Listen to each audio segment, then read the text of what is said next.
You've heard of the Panama Canal, right? Of course you have. It's this modern marvel, a shortcut that literally changed the map of the world. But have you ever stopped to think, how do you actually put a price on something like that? Today, we're diving into the incredible hidden story of the canal's very first tolls, and how one man's calculations basically set the rules for global trade, all while the world was about to catch fire. To really get the stakes here, we have to go back, way, way back, to the 16th century explorer Sir Walter Raleigh. He famously said, "He who possesses the sea possesses the entire world." And he wasn't just being poetic. This was a hardcore strategic doctrine, an idea that would bounce around for centuries, and then land with a thud right on the desk of the guy tasked with pricing the world's greatest maritime shortcut. So that's the big question, isn't it? If Raleigh was right, if controlling the sea means you control the whole shebang, what's the price of admission? How on earth do you set a toll that's fair, that makes money, and that's strategically smart, all without scaring away the very ships you're trying to attract? It's a massive puzzle. To solve this monumental problem, the U.S. government didn't turn to a general or a politician. Nope. They turned to an academic, a strategist, a man who lived and breathed numbers. Let's meet the architect of the Panama Canal's tolls. This guy right here, Dr. Emory R. Johnson. He wasn't an engineer pouring concrete or a doctor fighting malaria. He was a professor who wrote the book, literally, called Panama Canal Traffic and Tolls. He was basically tasked with creating the financial operating system for this brand new global highway. No pressure, right? And this is where it all gets real. This is a copy of Dr. Johnson's actual letter from August 1912. It's the document where he lays it all out, his final recommendations. Just imagine the weight of that piece of paper.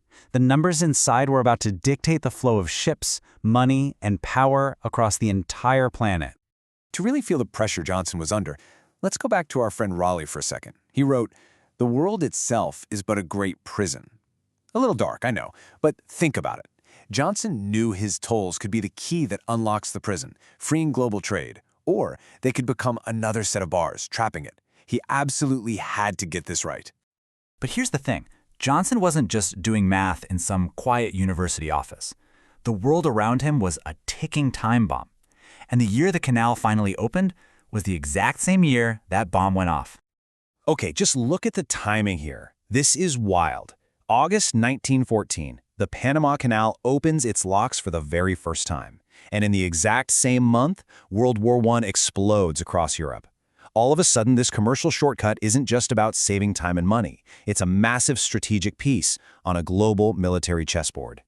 And what a chessboard it was.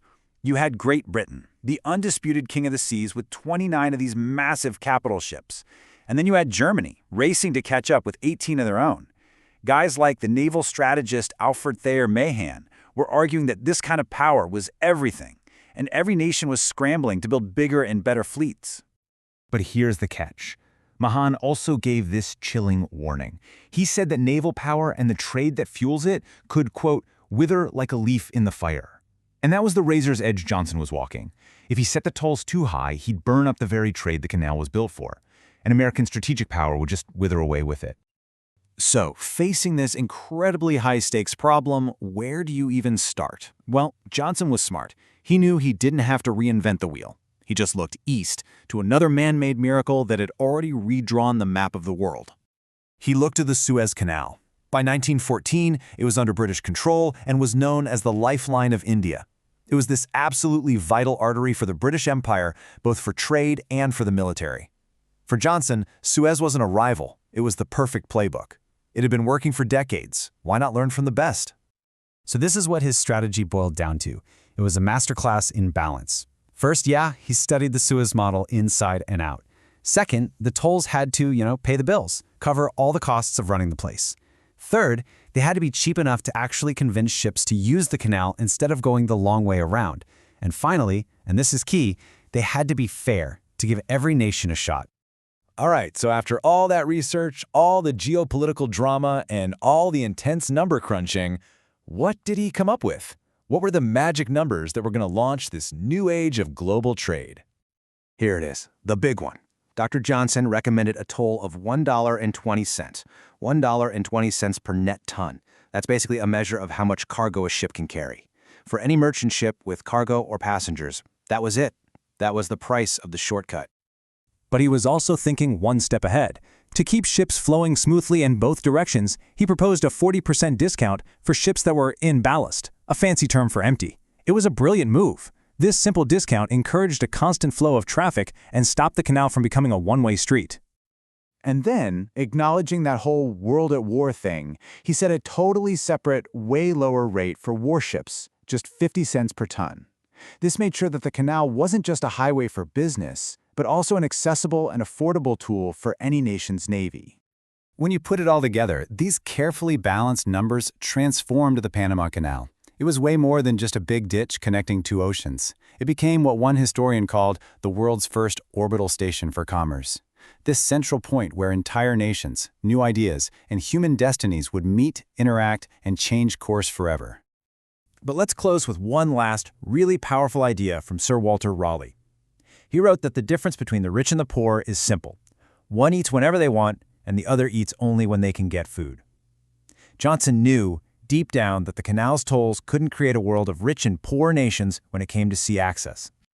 And that leaves us with a really fascinating question to think about. Johnson's goal was to set a fair price, to open up trade for everyone. But looking back over the last century, did the canal really allow all nations, big and small, to pull up a chair and eat from the table of global trade? Or did it just create a new, faster game with the same old winners? That's a story for another day.